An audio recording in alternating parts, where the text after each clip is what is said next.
انہوں نے یہ بھی دعویٰ کیا کہ ایران کی ناکہ بندی کے لیے کسی ملک کی مدد کی ضرورت ہمیں نہیں، ایران کے افزودہ یورینیم کو کسی نہ کسی طرح ہم ضرور حاصل کریں گے۔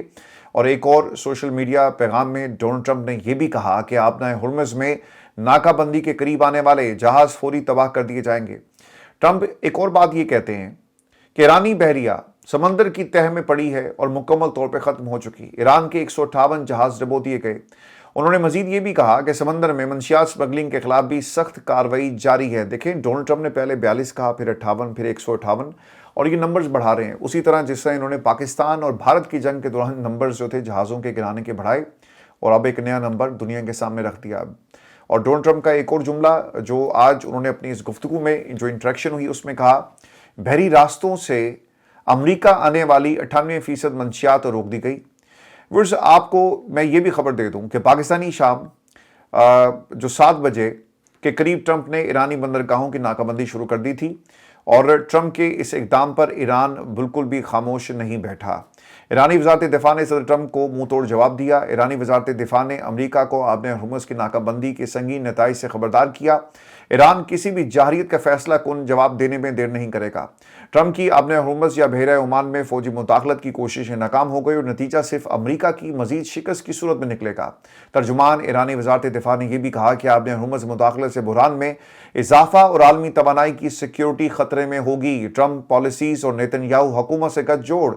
امریکہ کو مزید ناکامیوں کی دلدل میں دھکیلے گا۔ دیکھیں ابھی تک تو یہی ہوا ہے نا، آپ کی کوئی policy to make America great again یہ صرف کھوکھلا نعرہ تھا، اور ہم نے کچھ ایسا ہوتے ہوئے نہیں دیکھا۔ آپ کے آپشنز ایک ایک کر کے ختم ہو رہے ہیں، اور ڈونلڈ ٹرمپ کو اس بات کا احساس ہو گیا، اور انہوں نے آہستہ آہستہ اپنے آپ کو اس جنگ سے نکالنا شروع کر دیا ہے۔ دوستوں میں آپ کو یہ بھی خبر دوں کہ امریکی ناکہ بندی کے ساتھ ہی امریکہ کی آبنائے ہرمز کی ناکہ بندی کی خبروں کے بعد تیل کی قیمتوں میں اضافہ ہو گیا ہے، اور امریکہ کی آبنائے ہرمز کی ناکہ بندی سے جڑی خبروں کے باعث خام تیل کی قیمت $101 فی بیرل سے تجاوز کر گئی، اور بیک نے موجودہ صورتحال میں دنیا میں تیل کی طلب کم کرنے کا خدشہ ظاہر کر دیا ہے۔ اور ٹرمپ نے جہاں پر تیل کی قیمتوں کے اوپر وہ اثر انداز ہوا، اپنا وہ تیل بیچ رہا ہے، اور آبنائے ہرمز کو جہاں پہ اس نے ایک پرمنٹ ایک محاذ بنا دیا دنیا کی معیشت کے لیے، وہاں پر چائنا کا ایک بڑا زبردست قسم کا ریئیکشن آیا، اور چائنا نے خبردار کر دیا ہے کہ اگر آپ نے اس خطے کے اندر چائنیز جو تیل بردار جہاز ہیں ان کو روکنے کی کوشش کی تو اس کے نتائج بہت ہی بھیانک ہوں گے، چونکہ چائنا اپنا سارا تیل جو ہے وہ ایران سے حاصل کرتا ہے۔ اسٹریٹجک پوزیشن انہوں نے اپنی اس خطے کے اندر کی ہوئی، چونکہ ایران امریکہ کا دشمن ہے، اور جو امریکہ کا دشمن ہوگا وہ چائنا کا دوست ہوگا، اور اس تناظر میں یہ ساری لین دین جو ہے ہو رہی ہے۔ اور یہ صرف 2 3 4 جہازوں کا معاملہ نہیں، اس کے علاوہ بھی بہت ساری چیزیں اسی راستے سے گزر کر چائنا جو ہے وہ حاصل کرتا ہے، اور پھر ان کی جو ٹریڈ روٹس ہیں پاکستان، گوادر، اور پھر اس کے علاوہ دنیا کے دیگر خطوں میں جہاں بھی یہ جو اپنے روٹس جو استعمال کرتے ہیں، اگر ان کو روک دیا گیا تو یقیناً یہ چائنیز اکانومی کے لیے ٹھیک نہیں ہوگا۔ اور اسی تناظر میں افغانستان اور پاکستان کے جو تعلقات ہیں وہ چائنا یہ چاہتا ہے کہ بہتر ہو جائیں، چونکہ چائنا کے اگر افغانستان کے ساتھ تعلق ٹھیک ہوں گے اور وہ اسے اپنا دشمن نہیں بنائے گا تو یقیناً جو بگرام ایئر بیس والا معاملہ ہے وہ کبھی بھی امریکہ کی خواہشات کے مطابق آگے نہیں بڑھے گا، کیونکہ اگر بگرام ایئر بیس امریکہ کے ہاتھ لگ گئی تو یقیناً یہ چائنا کے لیے ایک بہت بڑا مسئلہ بن جائے گا۔ اور اس میں آپ کو یہ خبر یہ بھی دے دوں کہ ٹرمپ نے مسیحیوں کے روحانی پیشوا پوپ کو دھمکایا، اور پوپ پھر خاموش کیسے بیٹھیں گے؟ انہوں نے بھی باقاعدہ طور پہ ہر دھمکی کا سود سمیت جواب دیا۔ پوپ لیو نے امریکی صدر ٹرمپ کے بیان پر ردعمل دیتے ہوئے کہا کہ ٹرمپ کی دھمکیوں سے ہم ڈرنے والے نہیں ہیں، جب ہمیں موقع ملے گا ہم اس کا حل بھی پیش کریں گے اور بلکہ آپ کو جواب بھی دیں گے۔ پوپ نے کہا کہ ریاستوں کے درمیان بات چیت اور تعلقات کے فروغ کی کوشش جاری رکھیں۔ ہم ٹرمپ سے بحث نہیں چاہتے، لیکن جنگ کے خلاف آواز ہم اٹھاتے رہیں گے۔ امریکی صدر ڈونلڈ ٹرمپ نے ایک تصویر شیئر کی، اس کا بہت زیادہ چرچا ہے سوشل میڈیا کے اوپر، جس میں ڈونلڈ ٹرمپ نے اپنے آپ کو ایک ہیلنگ ہینڈ کے طور پر پیش کیا، اور اپنا جو کمپیریزن تھا وہ حضرت عیسیٰ علیہ السلام کے ساتھ کیا۔ تو اس کے بعد اب میرا خیال ہے کہ کوئی گنجائش نہیں رہتی، اور دنیا میں تمام جو بڑے بڑے سربراہان جو ان کے ساتھ ٹیبل شیئر کرتے ہیں، جو ان کے ہاتھ پر بیعت کر رہے ہیں، جو انہیں نوبل انعام کے لیے دنیا میں بار بار نامزد کرتے ہیں، اب ان سے یہ سوال ہے کہ کیا وہ دوبارہ سے اس طرح کا کام کریں گے؟ اور پوپ کے بارے میں جب آپ کہتے ہیں کہ یہ لبرل سوچ رکھنے والا بندہ ہے،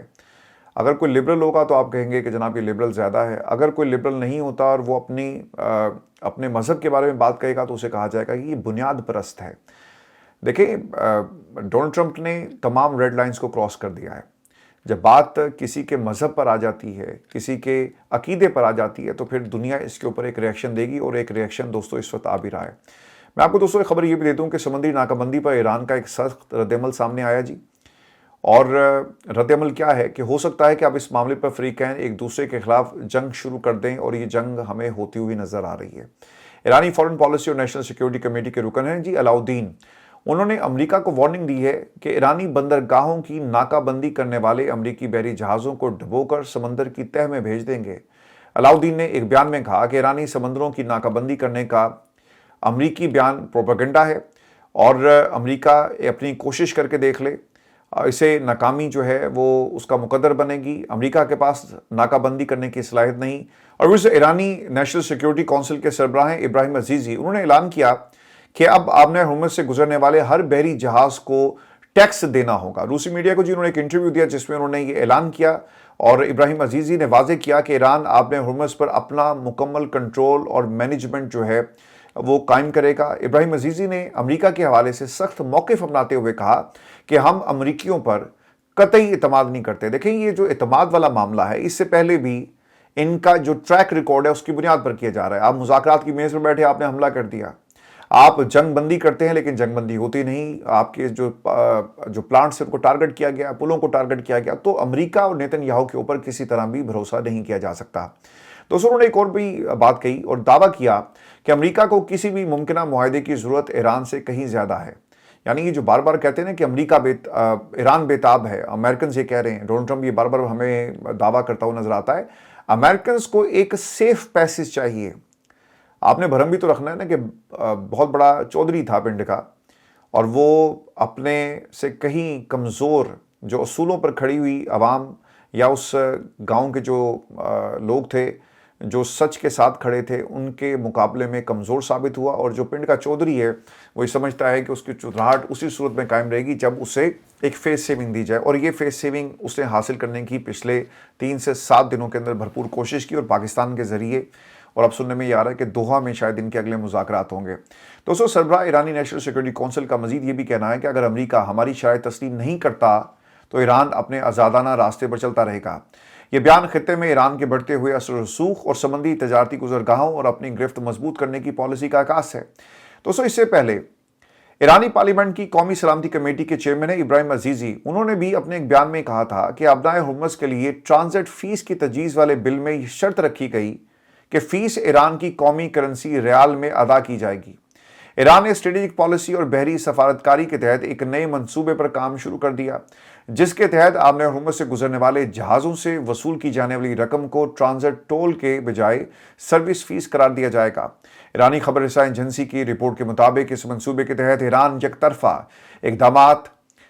سے ہٹ کر متعلقہ ممالک کے ساتھ 2 طرفہ معاہدہ کرنا چاہتا ہے تاکہ جہازوں کی محفوظ آمد و رفت کو یقینی بنایا جا سکے، اور اس کے بدلے میں اس نئے نظام کو تسلیم کرتے ہوئے فیس ادا کی جائے۔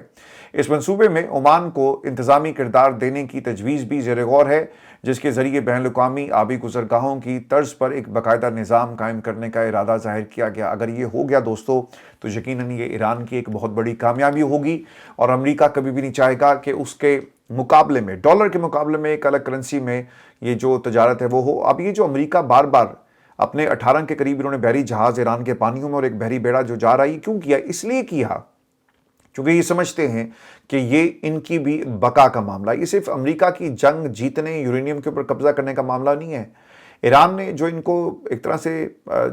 جو ٹریپ کیا،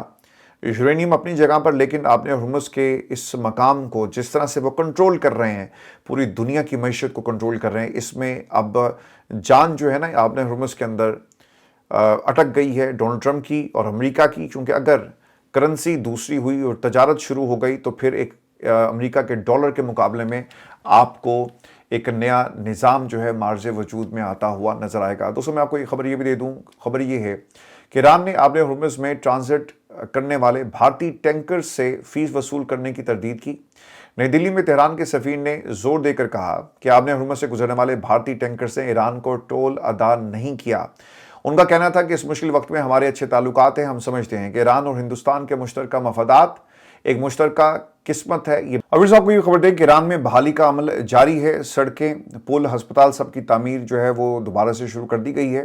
اور بہت تیزی کے ساتھ یہ کام ہو رہا ہے۔ ایران جنگ کے ابتدائی ایام میں تہران میں واقع ممتاز شریف یونیورسٹی آف ٹیکنالوجی کو امریکی اور اسرائیلی مشترکہ فضائی حملوں میں نشانہ بنا کر تباہ کیا گیا، جسے بحال کر دیا گیا ہے، اور رپورٹس کے مطابق اس حملے میں یونیورسٹی کی لیبارٹریز، عمارتوں، گیس اسٹیشن، مساجد اور ڈیٹا سینٹر کو بھی شدید نقصان پہنچا تھا، اور اسرائیلی فوج نے اسے ایرانی پاسداران انقلاب سے منسلک ریسرچ سینٹر قرار دیا تھا۔ ایران سے ڈاکٹر سید حسن رضا نقوی کی رپورٹ کے مطابق شریف یونیورسٹی ملک کی سائنسی اور تحقیقی ترقی میں کلیدی حیثیت رکھتی ہے، جسے دوبارہ بحال کر دیا گیا۔ میں دوستوں آپ کو ایک خبر یہ بھی دے دوں، اور چین کی ایک انٹری ہوئی ہے، اور چین کے وزیر خارجہ وانگ یی نے امریکہ اور ایران کے درمیان جنگ بندی کے حوالے سے ایک سٹیٹمنٹ جاری کی، اور وہ یہ کہتے ہیں کہ یہ جو جنگ بندی آپ جس انداز سے کر رہے ہیں یہ ایک مستقل حل نہیں ہے، اور اب عالمی برادری کو اپنا کردار ادا کرنا پڑے گا، اور اگر عالمی برادری اس میں اپنا کردار ادا نہیں کرتی تو تنازع بڑھنے کا خدشہ ہو سکتا ہے، اور اگر اس کا کوئی مستقل حل نہیں نکالا جاتا تو یقیناً اس کا ایک اثر پوری دنیا کی معیشت کے اوپر پڑے گا۔ میں آپ کو آخر میں ایک خبر جو سابق ڈائریکٹر ہیں امریکی کاؤنٹر ٹیررزم کے سینٹر کے جو کینٹ، ان کے حوالے سے دے دوں،